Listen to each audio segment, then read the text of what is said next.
Pencarian korban kapal tenggelam KM Ladang Pertiwi II diperpanjang selama 3 hari ke depan, lantaran masih banyak korban yang belum ditemukan.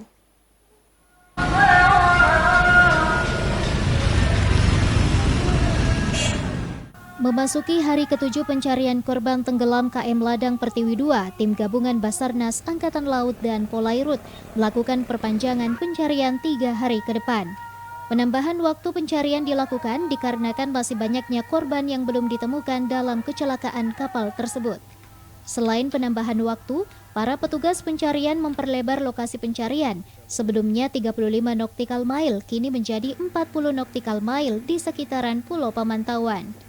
Hari ini kemarin ada temuan 2 orang, makanya hari ini dalam pencarian hari ke-7 dengan adanya tanda-tanda 2 jenazah ditemukan, maka pencarian ditambah 3 hari ke depan.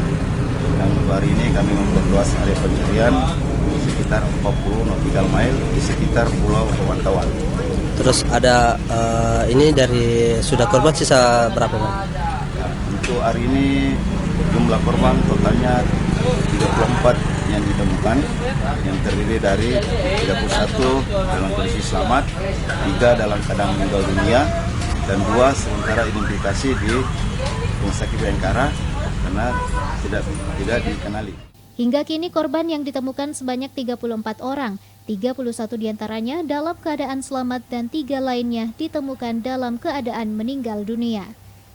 Namun dari data korban yang ditemukan dalam keadaan meninggal dunia, hanya korban bernama Haja Hajra umur 72 tahun yang diketahui identitasnya.